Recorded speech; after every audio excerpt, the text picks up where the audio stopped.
প্রেম করে বিবাহ করা জায়েজ আছে কিনা জানতে চাই, এবং একসাথে কয়টি বিবাহ করা জায়েজ আছে জানতে চাই।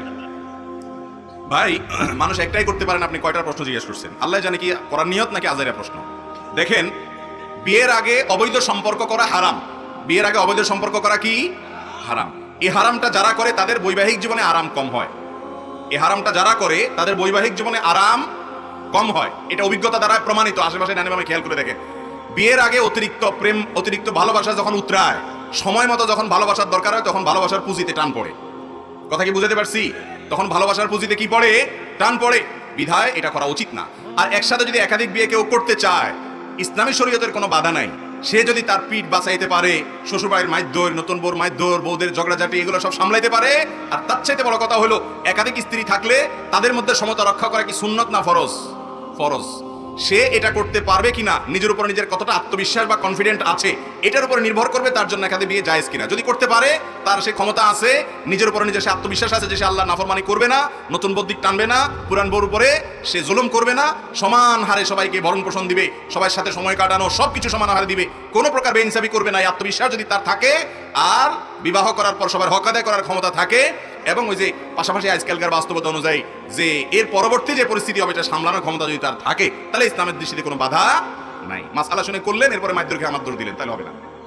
মুবারক বলা কি বিদআত? আমাদের সমাজে জুমা মুবারক বলার একটা কালচার প্রচলিত আছে। জুমার দিন হলে বা বৃহস্পতিবার দিবাগত রাত হলে দেখা যায় একে অন্যকে কি বলে? জুম্মা মুবারক। ওই যে ঈদ মুবারক বলে, জুম্মা মুবারক বলে, ঈদ মুবারক যেরকম বলে সেরকম কি বলে?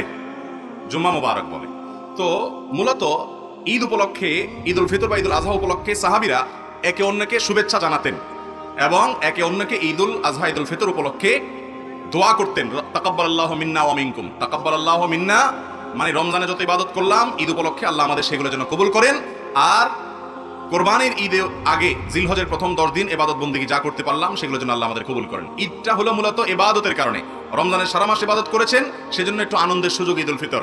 জিলহজের প্রথম 10 দিন ইবাদতের মৌসুম, ইবাদত করেছেন, এই জন্য তার নগদ পুরস্কার ঈদ উল আজহা। তো আগের দিনগুলোর ইবাদত যেন কবুল হয় সেজন্য দোয়া করতেন সাহাবীরা, এটা ছিল সুন্নাত। বাকি ঈদ মুবারক মানে তোমার ঈদ বরকতময় হোক, এটাও একটা দোয়া, এটাও একটা শুভেচ্ছা।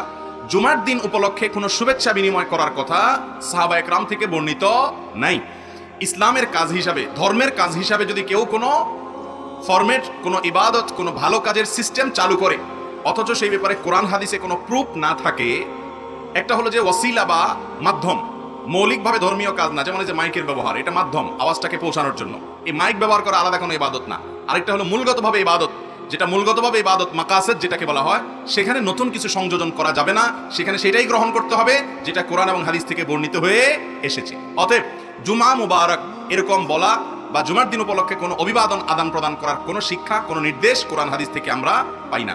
যার কারণে এই দিনকে কেন্দ্র করে কোনো শুভেচ্ছা বিনিময় করাকে কেউ সুন্নাহ মনে করলে, জুমার দিনের আমল মনে করলে সেটা ভুল হবে, সেটা পরিত্যাজ্য হবে, সেটা বেদাতে পরিগণিত হতে পারে। আর জুমার দিনের যে সুন্নাহগুলো আছে সেগুলো স্মরণ করিয়ে দেওয়া যেতে পারে, যে আজকে জুমার দিন, দুরূদ পড়ার দিন।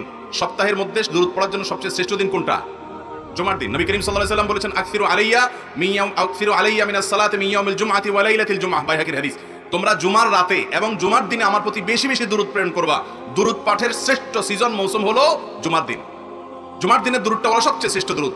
আর এই জন্য বৃহস্পতিবার সন্ধ্যার পর থেকে নিয়ে জুমার দিন সন্ধ্যার আগ পর্যন্ত 24 ঘন্টা দুরূদ পাঠের সময়, এই টাইমটাতে অন্যকে স্মরণ করায় দেন, নিজে দুরূদ পাঠ করেন, এটা হলো কাজের কাজ। হাদিসে যেটা করতে বলা হয়েছে সেটা করেন, সেটার খোঁজ খবর নাই। জুম্মা মুবারক, অনেক ভালো মানুষও জুম্মা মুবারক আদান প্রদান করেন, বলেন, সেটা আরেক জিনিস। কিন্তু আমার একটা বাস্তব অভিজ্ঞতা হলো, ফেসবুকে দেখবেন যে বিশুদ্ধবার থেকে জুম্মা মুবারক লেখে, এই লেখকদের অনেককে আমি দেখেছি যারা ভালো করে নামাজও পড়ে না, শুধু জুম্মা মুবারক লেখে। দেখছেন নি আপনারা? নামাজও পড়ে না কিন্তু কি লেখে? জুম্মা মুবারক লেখে। যাক, তাও ভালো, জুম্মা মুবারক লিখছে, অন্য কোনো আজে বাজে কোনো খারাপ কথা, গুনাহের কথা লেখে নাই। এটা হলো মনের সান্ত্বনা, কিন্তু জুম্মা মুবারক নয়। আমরা জুম্মা উপলক্ষে জুমার সুন্নতগুলো স্মরণ করিয়ে দিব, যে এরা দিন সূরা কাহফ তেলাওয়াত করো এবং দুরূদ পাঠ করো, এ আমল করো, এ আমল করো, গোসল করো, আগে আগে মসজিদে যাও, খুতবা শুনো এবং অন্যান্য কাজ করো। সেগুলো হলো আমাদের সবচেয়ে গুরুত্বপূর্ণ কাজ। আল্লাহ তাআলা আমাদেরকে আমল করার তৌফিক দান করুন। জুমার দিনের সবচেয়ে গুরুত্বপূর্ণ আমলগুলোর মধ্যে থেকে একটা হলো এমন একটা আমল যে আমলের ফজিলত এত বেশি, আল্লাহর জমিনে যত আমল আছে ফজিলতপূর্ণ, অনেক উলামায়ে কেরামের মন্তব্য হলো এই রকম বেশি ফজিলতপূর্ণ আমল আর দ্বিতীয়টা নাই। আমলটা কি বলবো?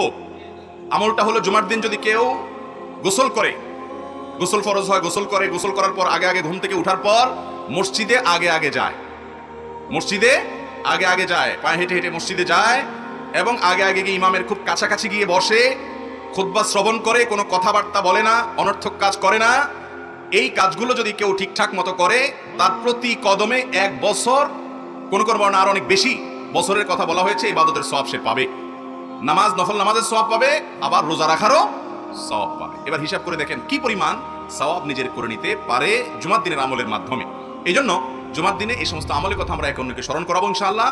জুমা মুবারক বা এই জাতীয় কোনো অভিবাদন জানানোর নির্দেশ কোরআন হাদিস আমাদেরকে দেয় নাই। করতে হবে সেটাই যেটা কোরআন হাদিসে নির্দেশ করেছে। আল্লাহ তাআলা আমাদেরকে কোরআন এবং হাদিস দেখে দেখে কোরআন হাদিস ভিত্তিক আমল করার তৌফিক দান করুন।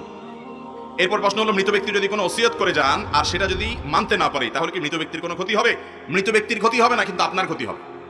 যদি কেউ ওসিয়ত করে যায় জীবদ্দশায় আর তার ওসিয়তটা ওয়ারিস হিসাবে আপনার পালন করার যদি ক্ষমতা থাকে তাহলে সেক্ষেত্রে সে ওসিয়ত পুরা করতে হবে। বিশেষ করে অর্থনৈতিক ব্যাপারে, টাকা পয়সার ব্যাপারে, জমি জমার ব্যাপারে, স্থাবর অস্থাবর সম্পদের ব্যাপারে যে ওসিয়ত করে, বাবারে আমার মৃত্যু হয়ে গেলে এই সম্পদ থেকে অমুক মসজিদকে এতটা দিও, অমুক মাদ্রাসাটাকে এতটুকু দিও, অমুক গরিব মানুষকে এতটুকু দিও, বা আমার অমুক পরিচিত মানুষকে এটা দিয়ে দিও, এটা যদি বলে তাহলে মৃত ব্যক্তির যতটুকু ওসিয়ত আছে তার টোটাল সম্পদের 1/3, 3/1 পর্যন্ত ওসিয়ত কার্যকর করা ওয়ারিসের কর্তব্য।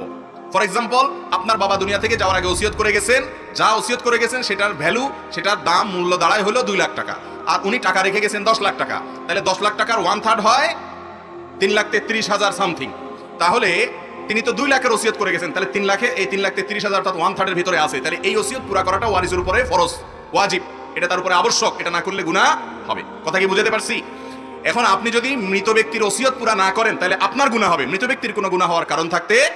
তবে মৃত ব্যক্তি যদি কোনো অন্যায় ওসিয়ত করে, যদি বলে বাবারে আমি তো মরে যাচ্ছি, আমার মরে যাওয়ার পরে তোমরা এখানে একটা সিনেমা হল বানাও, কথার কথা এমন একটা ওসিয়ত করে থুয়ে গেছে যে ওসিয়তটা অন্যায় ওসিয়ত, হারাম ওসিয়ত, তাহলে সেই ওসিয়ত পুরা করা ওয়ারিসদের জন্য জায়েজ নাই।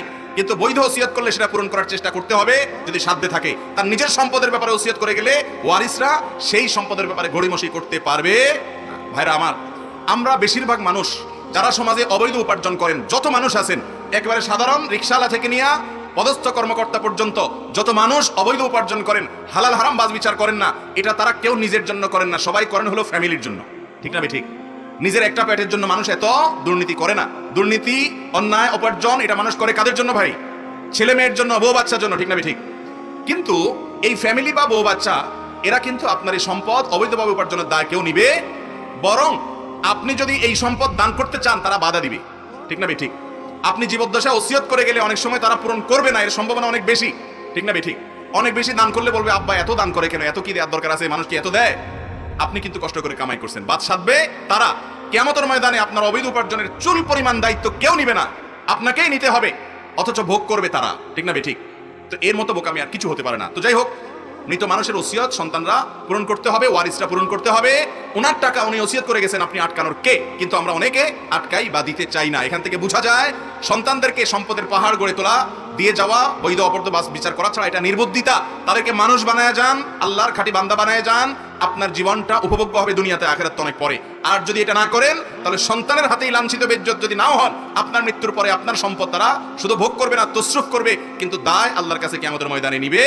বাবার উপকারে আসে সেজন্য দান করি অনেক না, সেটা করবে না, নিজেরটা শুধু বুঝবে। বিধায় নিজের ভালোটা আমাদের বোঝা উচিত। নিজের বাজু পাগলেও বুঝে, কিন্তু আমরা বুঝি না, শুধুমাত্র টাকা টাকা টাকা পাগল হয়ে যায়। আল্লাহ আমাদেরকে হক হালালি চলার তৌফিক দান করুন, এবং ওয়ারিসদের যে ওসিয়ত আছে সেটা আদায় করতে হবে সাধ্য অনুপাতে, বৈধ ওসিয়ত হলে। এরপরের প্রশ্ন হলো, আমার ভোগ দখলকৃত সম্পদ আমি একজন এতিমের কাছে বিক্রয় করি, কিন্তু অন্য একজন আমার অজানায় তা প্রতারণা করে নিয়ে গেছে, তার সম্পর্কে আমার অবগত ছিল না। এখন এতিমের সম্পদটা দেওয়ার মতো আমার ক্ষমতাও নেই, এক্ষেত্রে আমার করণীয় কি? আপনি যদি জমি বিক্রি করে থাকেন, যার কাছে বিক্রি করেছেন, এতিম হোক আর অন্য কেউ হোক, তাকে দখল বুঝায় দেওয়া এটা আপনার দায়িত্ব। দখল বুঝায় যদি না দেন, বিশেষ করে জমি জমার মধ্যে দখল বুঝায় দেওয়াটা গুরুত্বপূর্ণ কাজ। আপনি শুধু কাগজে কলমে রেস্টি দিয়ে দিলেন, দখল বুঝাই দিলেন না, তাহলে আপনার দায়িত্ব আদায় হয় নাই। এইরকম যদি হয় তাহলে আপনি ইতিমকে তা প্রয়োজনে তার টাকা পরিশোধ করে দিতে হবে, কিন্তু দিতেই হবে। অনেক লোক আছে এই ক্ষেত্রে দায়িত্বহীনতার পরিচয় দেয়। ইতিমের বিষয়টা খুব ডেঞ্জারাস, খুব ভয়াবহ। ইতিমের সম্পদ খাওয়া মানে হলো পেটের ভিতরে সরাসরি জাহান্নামের আগুন প্রবেশ করানো। বিধায় দখলদারিত্ব বুঝায় দিতে যদি আপনি ত্রুটি করেন, তাহলে আপনাকে দখলদারিত্ব বুঝায় দেওয়ার জন্য, না দেওয়ার কারণে যে অন্যজন দখলে নিয়ে গেছে, এখন দায়িত্ব আপনাকে নিতে হবে। প্রয়োজনে তার টাকা পরিশোধ করবেন, কিংবা দখল আপনি আদায় করে বুঝাই দিবেন। আর যদি আপনি তাকে দখল দিয়েছেন কিন্তু সে দখল ধরে রাখতে পারে নাই, তাহলে এখানে আইনত আপনার উপরে দায় আসবে না। আপনি আপনার দায়িত্ব পালন করেছেন, তারপরেও ইতিমের পাশে দাঁড়িয়ে যদি আপনি উপকার করতে পারেন, উদ্ধার করতে পারেন, সেই চেষ্টা আপনার করা উচিত। এরপরে প্রশ্ন হলো, মৃত ব্যক্তিকে স্বপ্নে দেখা সম্পর্কে কিছু বলবেন। মৃত ব্যক্তিকে স্বপ্নে দেখলে কি করতে হয়? আমাদের অনেক ভাইরা জিজ্ঞাসা করেন যে আমি মা বাবাকে স্বপ্নে দেখেছি মৃত, তাকে মৃত যেহেতু আমি স্বপ্নে দেখেছি, তাহলে এখন তাকে আমি কি করব, কি করতে হবে? উত্তর হলো যে মৃত মানুষকে দেখলে বিশেষ কিছু করার কোনো নির্দেশ নাই। তবে আপনার কোনো আত্মীয় স্বজন পরিচিত লোক, তাকে আপনি স্বপ্নে দেখেছেন, স্বপ্নে দেখার পর আপনার কাছে মনে হয়েছে লোকটা বোধহয় কোনো কষ্টে আছেন, তাহলে তার পক্ষ থেকে আপনার আল্লাহর কাছে ইস্তেগফার করবেন, ক্ষমা প্রার্থনা করবেন, তার জন্য দোয়া করবেন, তার পক্ষ থেকে দান সাদাকা করবেন, তার পক্ষ থেকে হজমরা করার সুযোগ থাকলে সেটা করবেন, মৃত ব্যক্তির জন্য যা যা করা যায় সেগুলো করবেন। কিন্তু মৃত ব্যক্তিকে দেখলে আমাদের দেশে মানুষ মনে করে হুজুর ডেকে খাওয়াইতে হয়, দোয়ার অনুষ্ঠান করতে হয়। আমি সব সময় বলি, কোনো মুর্দার জন্য কোনো হুজুরকে টাকা দিয়ে যদি দোয়া করান, চুল পরিমাণ মুর্দার কোনো উপকার তো হবেই না, বরং আরো গুনাহ হবে। কথা বুঝেন নাই? হুজুরের হয়তো একটু লাভ হবে, কিন্তু আপনার কোনো লাভ হওয়ার কারণ মুর্দার জন্য টাকা নিয়ে দোয়া করা এটা হারাম। হুজুর নিজেও হারাম খাইছে, তো হুজুর হারাম খাইলেও তো পয়সা পাইছে, আপনি হারামও করলেন, পয়সাটাও হারালেন, আমসালা দুইটাই গেল। কথা কি বুঝাতে পারছি? আপনার কোনো মৃত ময়মুরব্বীকে, আত্মীয় স্বজনকে স্বপ্নে দেখেছেন, মনে হচ্ছে উনি কষ্টে আছেন, ওই টাকাটা এমনি কোনো গরিব হুজুর থাকলে ওনাকে এমনি দান করে দেন, দোয়ার অনুষ্ঠান করিয়েন না। আর আপনি আল্লাহর কাছে দোয়া করেন, আর আলেম আমাদের কাছে এমনি দোয়া চান সাধারণভাবে, সেটা আরেক জিনিস। কিন্তু আমাদের দেশে মানুষ মৃত মানুষকে স্বপ্নে দেখলে এই সমস্ত দোয়ার অনুষ্ঠান করে, এগুলোর কোনো ভিত্তি নাই। তবে হ্যাঁ, আপনি যেটা করতে পারেন সেগুলো, গরিব দুঃখীকে খাওয়ালেন, ইয়েতিমখানাতে খানা দিলেন, গরিব দুঃখী বাচ্চাদেরকে বা অভাবী ফ্যামিলিগুলোতে বাজার করে দিলেন, টাকা পয়সা দিলেন, মৃত মানুষের জন্য এটা উপকারে আসবে, তাদের তরফ থেকে এটা দান করলেন, সবটা তাদের অ্যাকাউন্টে জমা হবে ইনশাআল্লাহ। আর যদি মৃত ব্যক্তিকে স্বপ্নে দেখে আপনার কাছে মনে হয় যে আপনি তাকে ভালো অবস্থায় দেখেছেন, হাসি খুশি দেখেছেন, তাহলে আলহামদুলিল্লাহ, আল্লাহ শুকর আদায় করবেন। আর যদি কোনো ব্যাখ্যা আপনার কাছে ক্লিয়ার না হয়, তারপর আপনি তার পক্ষ থেকে ইস্তেগফার করতে পারেন। মৃত ব্যক্তিকে স্বপ্নে দেখলে অমুকটা করতে হবে, তমুকটা করতে হবে, এত মানুষ খাওয়াইতে হবে, এত মানুষকে বসে দাওয়াত দিতে হবে, এরকম কোনো বিশেষ ফরম্যাট বা বাধ্যবাধকতা ইসলাম ঠিক করে দেয় না। এরপর প্রশ্ন হলো, দাড়ি কাটা শরীয়তের দৃষ্টিতে কি? কোরআন এবং হাদিসের আলোকে জানতে চাই। শরীয়তের দৃষ্টিকোণ থেকে দাড়ি কাটা, দাড়ি চাষা এটা গুনাহের কথা। দাড়ি কাটা, দাড়ি চাষাটা কিসের কথা ভাই? গুনাহের কথা, এটা জায়েজ নাই। দাড়ি রাখা ওয়াজিব। দাড়ি রাখা কিরে ভাই? অনেকে বলে সুন্নাত। এক্ষেত্রে ডক্টর খন্দকার আব্দুল্লাহ জাহাঙ্গীর রহমাতুল্লাহ চমৎকার বলেছেন। তিনি বলেছেন আমাদের নবীজি দাড়ি রেখেছেন, সেই হিসাবে উনি যা করেন সেটা সুন্নাত, সেই হিসাবে এটা সুন্নাত। কিন্তু উনি দাড়ি রাখার নির্দেশ করেছেন, সেই জন্য তার নির্দেশ মানা ওয়াজিব। অতএব দাড়ি রাখা পৃথিবীর প্রায় সব স্কলারদের মতেই ওয়াজিব। অনেকে বলে দাড়ি এতটুকু রাখলেই হবে যে নারী পুরুষ পার্থক্য করা যায়। তো নারী পুরুষ পার্থক্যের জন্য দাড়ির দরকার হয় না, তো মোজ দেখলেই বোঝা যায়, ঠিক না? ঠিক, তাহলে তো আর দাড়ি রাখারই দরকার নেই, মোজ থাকলেই চলে, নারী পুরুষ পার্থক্য করা যায়। এগুলো মন গড়া ফতোয়া। আপনি রাখতে পারেন না, শুরুটা করছেন গোছা গোছা দাড়ি দিয়া, ওয়েলকাম, আলহামদুলিল্লাহ, শুরু তো করছেন, তাকে আপনারা অভিবাদন জানান, তাকে আপনারা কটুর কথা বলেন না, আস্তে আস্তে তিনি পুরোটা রাখবেন। কিন্তু আপনি এই খোসা খোসা যেটা রাখতেছেন, এটার সবককে রাসূলের হাদিসে উল্টাইয়া, হাদিসে পরিবর্তন করে মন মতো মাসআলার একটা বানায় নিয়েন না, এটা খুব ভয়াবহ জিনিস। কথা কি বুঝাতে পারছি? এরপরে প্রশ্ন, বাংলাদেশে বিবাহ প্রথা থেকে যুব সমাজকে উত্তরণের উপায় কি? উদাহরণত হাজারো প্রাপ্তবয়স্ক যুবক অবিবাহিত জীবন যাপন করছে, যার ফলে সমাজে নানান অশ্লীলতা বেড়ে চলেছে। এ থেকে বাঁচার সহজ সমাধান চাই। এটার জন্য সমাধান সব জায়গায় বলছি, একই কথা। যুব সমাজকে বিয়ের উপযুক্ত হওয়ার পর বাবা মার দায়িত্ব হলো তাদেরকে বিয়ে দেওয়ার জন্য ব্যবস্থা গ্রহণ করা, আর যুবকদের দায়িত্ব হলো পয়সা করে কামায়া বিবাহের উপযুক্ততা প্রমাণ করা। দুই পক্ষে চেষ্টা করতে হবে। যুবকরা আজকাল চায় যে হুজুর আব্বাকে একটু বুঝাই দেন, বিয়ে শাদী দিয়ে দেখ, ঠিক না? ঠিক। কিন্তু যুবক উনি বাসায় শুয়ে শুয়ে শুধু মোবাইল টিপবে, উনি কোনো কাজ করবে না, আছে না নাই? তো চাচার সংসারে বসে তুমি নিজে খাইতেছ, আরেকটাকে আইনা বসে বসে খাওয়াইবা, তুমি কিছু কাজ করো? কাজ করতে রাজি না, কিন্তু বাপের হোটেলে বসে বসে খাবে আর বিয়ের জন্য হুজুরে বলবো হুজুর ফতোয়া দেন। ইমান রক্ষা করতে পারি না, তো ইমান রক্ষা না করতে পারলে ফেসবুকে তোমার যেতে বলছে কি? ইউটিউবে তুমি ডুব দিয়ে থাকো কেন? যেখানে গেলে তোমার চোখের জেনা হয়, নিজেকে রক্ষা করতে পারো, ওই জায়গা থেকে সরে আসো আর হালাল উপার্জন করো। ভাই, উপার্জন করলে, পয়সা করে কামাইলে, এরপরে বিয়ে আপনার করা লাগবে না, দেখবেন মেয়ের বাপরাই আপনাকে সোলাই বলে নিয়ে যাবে, ঠিক না? ঠিক। কারণ বিয়ে তো এখন মানুষের সাথে মানুষের কম হয়, টাকার সাথে ময়দার বিয়ে হয়। টাকার সাথে কার বিয়ে হয়? ময়দার বিয়ে হয়। ছেলে পক্ষ চায় ময়দার বস্তা, আর মেয়ের পক্ষ চায় মানুষ। খুব একটা মানুষ চায় না বিয়ের জন্য। মানুষের সাথে মানুষের বিয়ে এখন আজকাল খুব কম হয়। এজন্য ওই রকম না হন, অন্তত স্ত্রীর ভরণ পোষণ দেওয়ার ব্যবস্থা তো থাকতে হবে, সেই চেষ্টাটা তো করতে হবে।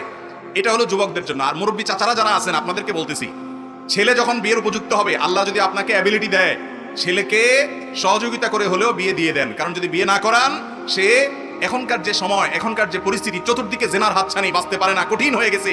এই সময়টাতে সে যদি পাপাচারে লিপ্ত হয়, আর আপনি অবহেলা করেন, বলেন না এই টাকা হবে না, আরো কামা, বুড়া হওয়া ছাড়া বিয়ে না দেন, তাহলে সেক্ষেত্রে আপনি আল্লাহর কাছে অপরাধী হিসাবে বিবেচিত হবেন। অনেক মা আছে ছেলেকে সহজে বিয়ে দিতে চায় না, বলে বিয়ে করলে ভালোবাসাটা দুই ভাগ হয়ে যাবে, যতদিন আমার কাছে থাকে ততই ভালো। অনেক মা এরকম আছেন, বিশেষ করে গ্রামাঞ্চলে। আর বাপেরা আছেন, বলে যে না এত সকাল কিসের বিয়ে। অথচ আমাদের মুরব্বীরা সব বিয়ে করছেন অল্প বয়সে বেশিরভাগ, ঠিক না? ঠিক। আগের যুগে বিয়ে হয়তো অনেক আগে, তাই না? আপনি নিজে বিয়ে করছেন অনেক আগে, ছেলেটারা এখন বুড়া বানানোর আগে বিয়ে দিবেন না, এই অবিচার কেন করবেন আপনি? আল্লাহর কাছে জবাবদিহি করা লাগবে। আপনার আমলে বরং এত আগে বিয়ে না করলেও চলতো, তখন এত বেশি চোখের জেনার রাস্তা ছিল না।